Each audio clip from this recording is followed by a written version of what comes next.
जि माबाया साबजेक्टआ जोंनि transfer subject नङा एपिडिसिएल लाबोनो बेनो बोरैहाय हगारनो हाखो without concern without intimation बियो बिराद अनफॉर्चुनेट जोंनि पर्बतजरानि रायजो राजाखौ थगायनो नागिरदों जोंनि माने गामियानो थांजोबसिगोन दा बुंनाय मथे गामिखौ दानख'जोबनानै जा हा दङ बाखि एसे एनैबो मोनबावगोन बिथांमोनहा दा बेफोरबायदिखौ रायलायबाय दा बिसिबांसिम सैथो हयथ' मोनगोन हाखौ मानो मोना जानो बिदिनो होनबाय दा जोङो मानिबाय जानांगौ बेयावनो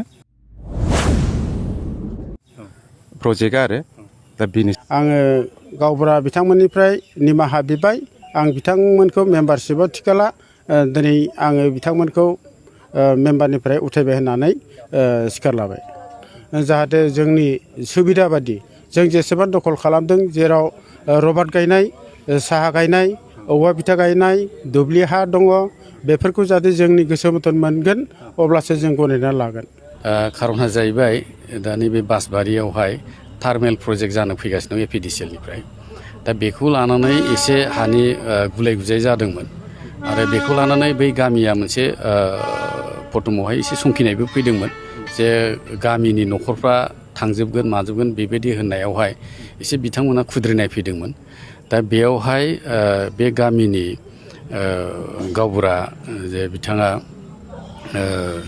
सेक्रेटारि आनसलिकनि बिथाङा दाखालि मोनसे प्रेस मिट होनायखौ नुदोङो जे गासिबो जोंनि बासबारि ओनसोलनि जे गावबुराफोर बा रायजो राजाफ्रा बेखौहाय माने प्रटेक्सन होनायनि मोनसे कमिटि बानायदों होननानै दा बेखौहाय बेखौ लानानै बे ओनसोलनि गासै गावबुरा रायजो राजाफ्रा मोनसे बेवहाय सावरायनाय फैदोङो जे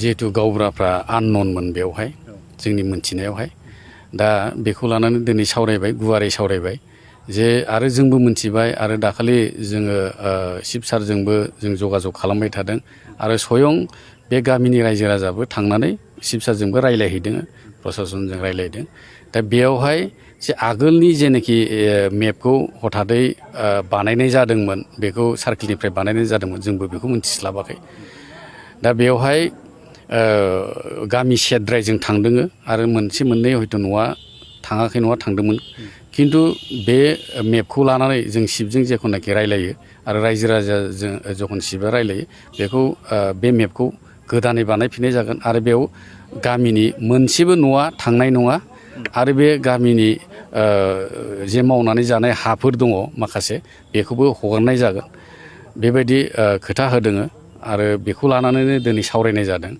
आरो बे ओनसोलनि रायजो राजाया बुंदों जे जिहेतु जोंनि बेखार समस्याखौ समाधान खालामनोब्ला जोङो बेफोरबायदि इन्डास्ट्रिफोरखौ जुदि लाबोआबा फैयाबा जोंनि बेखार समस्याफ्रा हयथ' जोबनाय नङा आरो दा बेखायनो जोंनि पर्बतजरा ओनसोलाथ' एकदमबारे बुंनो थाङोबा गोग्लैसोनाय ओनसोल दा बे गोग्लैसोनाय ओनसोलाव बेफोरबायदि जुदि इन्डास्ट्रिया फैयोबा निस्सय जोंनि बे ओनसोलनि लाइमोन सेंग्रा सिख्लाफोर हयथ' बेवहाय एसेब्लाबो जोङो मावनानै जानो थाखाय डाइरेक्टलि इनडाइरेक्टलि मोनसे सुबिदाखौ मोनगोन बेखौ नुनानै बे ओनसोलनि रायजो राजाफ्रा बे गामिया खथि जायालासेनो जुदि जायोबा बेवहाय खुनु आपत्ति गैया होननानै दिनै बे जिनिसखौ सावरायनाय जादों खुलुमबाय आरोबाव फिथांखि ब्लग इउटुब चेनेलनिफ्राय रायजो राजा बयनिसिमबो गोजोननाय बावहरग्रोनाय जाबाय स' रायजोफोर आं सानो नोंथांमोना आंनि भिडिअनि सोमोन्दै एसेब्लाबो मिथिखाबाय इन्ट्र'आवहाय नायनानै जागायजेननायावनो आङो सोरनि थाखाय भिडिअ लानानै फैदों बेखौ नोंथांमोना नुखाबाय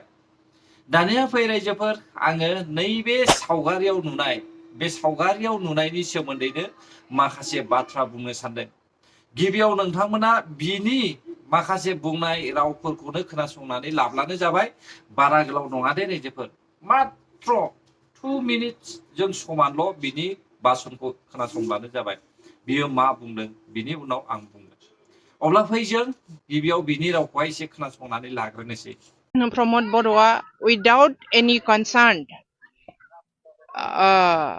बेखौ प्राइभेट कम्पानियाव हगारनानै होदों प्राइभेट कम्पानिनो फानदों गतिके बियो लाजिनांथाव एपिडिसिएलआ जोंनि ट्रान्सफार साबजेक्ट नङा ट्रान्सफार डिपार्टमेन्ट नङा हाया जोंनि ट्रान्सफार डिपार्टमेन्ट बिटिसिनि आरो बासबारिनि बे हाया जोंनि बिटिसि एरियायावनो दङ आरो जोंनि बिटिसिआ 6 शेड्युल काउन्सिलनि आन्डारनि मोनसे हा एपिडिसिएलआ जोंनि ट्रान्सफार्ड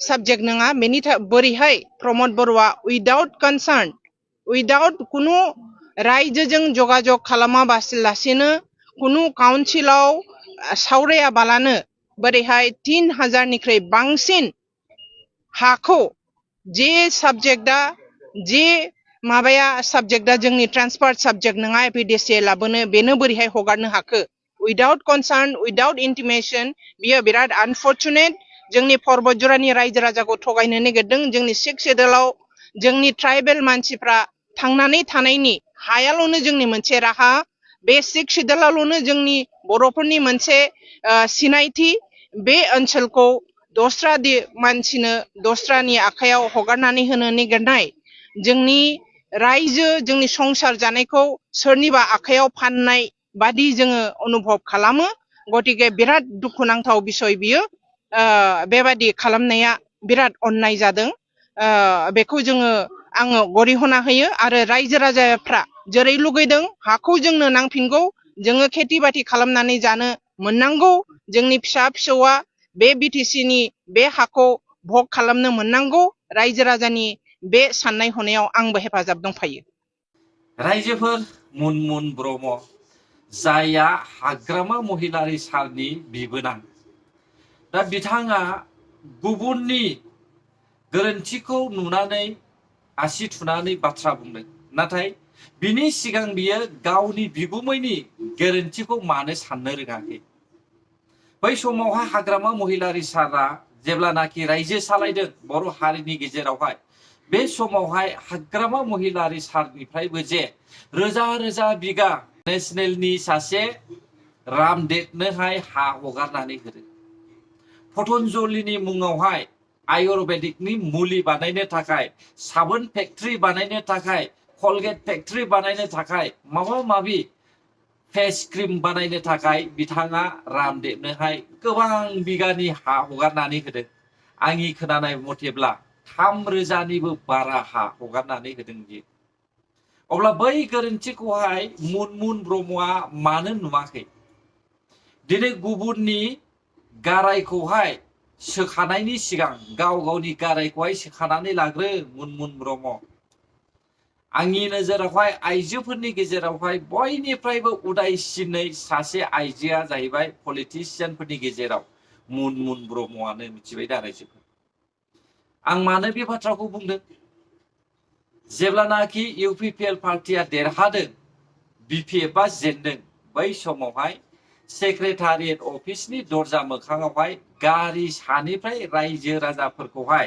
रागा जोंनानै मुगैनानैहाय जुमुदै मुजुदों बेनि थाखायनो आङो मुनमुन ब्रह्मखौहाय मोजां मोनाखै रायजोफोर आरो बेखौ बयनिफ्रायबो गाज्रिसिन होननानै आं सानो पावाराव थानाय समावहाय गावखौनो महारानी बायदि दिन्थिनानैहाय रायजो राजानि अननायखौ गोजानाव दोननानैहाय गावनि गोसो बायदि सोलिग्रा सासे आइजो होननानैसो आं सानो रायजोफोर मिथिबाय दा मुनमुन ब्रह्मखौहाय दा नोंथांमोनासो मा बुजियो आं बेखौ मिथिया जेब्लानाखि पावारा गोमाजायोना अब्ला दाउसा मावरियाफोरबायदि रोनावलाबायग्रा जोङो नुगासिनो दङ दिनै मुनमुन ब्रह्मआ बे बाथ्राखौ बुंनायनि सिगां गावनि बिगुमैनि बाथ्राखौ मानो साननो रोङाखै आरो रामदेवनो हा हगारखांनायनि उनावहाय रामदेवआ बे हाग्रामा महिलारि सारनि हा हगारनायावहाय मा खामानि मावखो ना कम्पानि बानायदों ना साबोन फेक्ट्रि बानायदों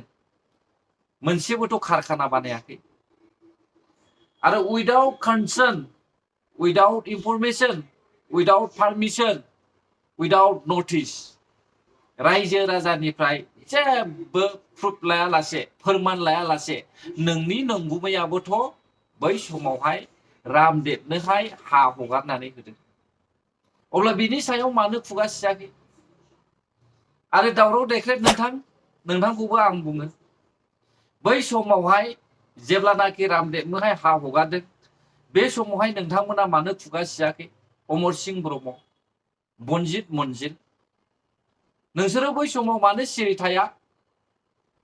माखासे ट्राइबेल संघनि मानसिफ्रा मानो एसोनानै थाया? बहा हाबसोनानै थाया? बै समाव बहा थैनानै थानायमोन?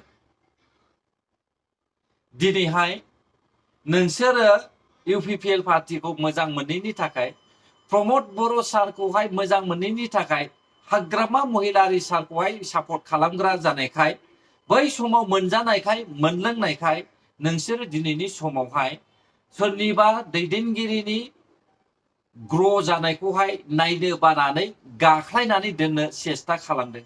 बेखौसो नुदों। बहा थैनानै थायामोन बै समावहाय? मानो खुगा सिनो हायाखैमोन? एसेबां रोजा बिगा हा, बेसेखिनि हाखौहाय रामदेबनोहाय पतन्जलि कारखाना बानायनो थाखाय हगारनाय समावहाय, फाननाय समावहाय सोरबा रायजो राजाया खुगा सिनो हादोंमोन नामा बिपिएफनि सायावहाय? हाग्रामा महिलारि सारखौहाय माबा मोनसे हेंथा होनो हादोंमोन नामा? दिनै प्रमद बर' दैदेननाय सरकारखौहाय मानो हेंथा होखो? बेनो जाहैबाय मेगन गोसा दैदेनगिरिफोरनि नोजोर। रायजोफोर मिथिबाय दा? नायनो हायै लिडारफोरनि माखासे हिंसायारि सोमावसारनाय होननानै बुङो बेखौ। नो प्रब्लेम रायजोफोर। पर्बतजरा बासबारिनि जुदि गामिनि मानसिफ्रा बिथांमोना बे कम्पानिखौ बानायनो होआब्ला, टार्मिनेल पावार प्रजेक्टखौ बानायनो होआब्ला बियो बिथांमोननिनो खहा जाखागोन। बेलाय 100% गेरेन्टिखा। पतन्जलिनि रामदेब बायदि नङा आदानि आथानि मोना। बिसोरो इन्टारनेशनेलावनो ग्र' खालामग्रा, डेभेलपमेन्ट खालामग्रा मोनसे ग्रुपसो रायजो। अब्ला बिसोर बायदिखौहाय हमथानो जुदि सेस्था खालामदोंब्ला बर' हारिया माब्लाबाबो डेभेलप जानायबो नङा। रामदेब बायदि हा लानानै सिरि थाग्रा नङा।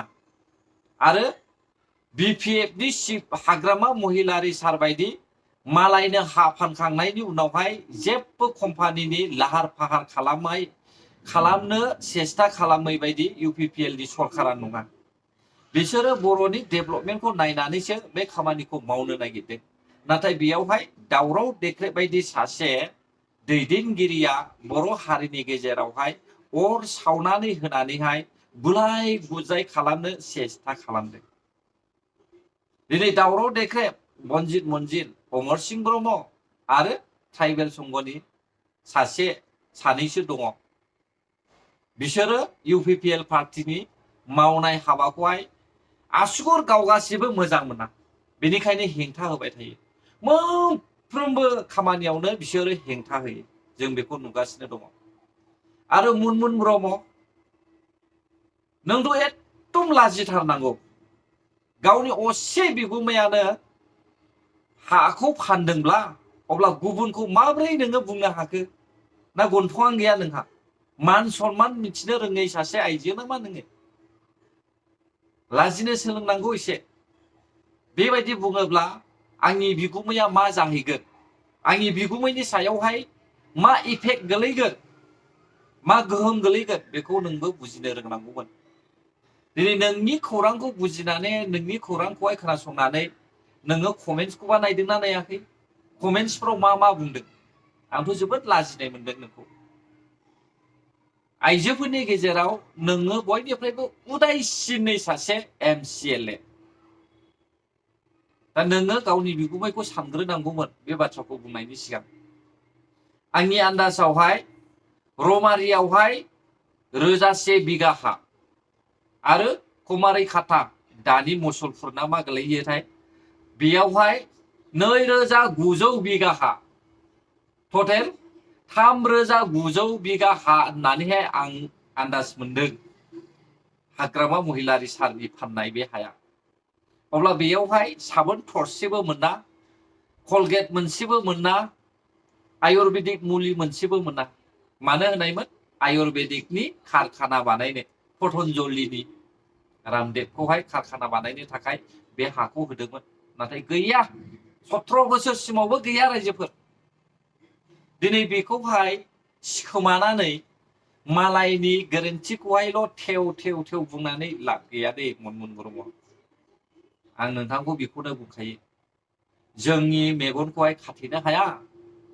आंबो नुगासिनो दङ एक नम्बर दावराव खालामग्राया दावराव देख्रेबमानो रायजोनि सिगाङावहाय मिथिबाय दा बर' हारिखौहाय गुलाय गुजाय ओरै नङा ओरै हरै नङा ओरै खालामबाय थाग्राया नाम्बार 1 ना दावराव देख्रेबानो जोंनि बर'नि गेजेरावहाय डेभेलपमेन्ट हास्थायो UPPL सरकारखौ मोजां मोननाय बिसोरनो आरो जेब्ला पावारा फैगोन ना बै पावारा फैयोब्ला बिसोरबायदि मानसिया गावखौनो सासे राजा होननानै सानना लायो पावार गैया नालाय दाउसा मावरियाफोरबायदि ओरै एसे हरै एसे सुथा नागिरबायदों ना मा बुङो रायजोफोर अब्ला रायजोफोर भिडिअआबो बेसेखिनियानोमोन जायफ्रा आंनि भिडिअखौ जोबजासे नायबाय बिथांमोननिसिम रोजा रोजा साबायखर बावनानै आं भिडिअखौ बेयावनो फोजोबनाय जाबाय बर' हारि जै जाथों जै बर' हारि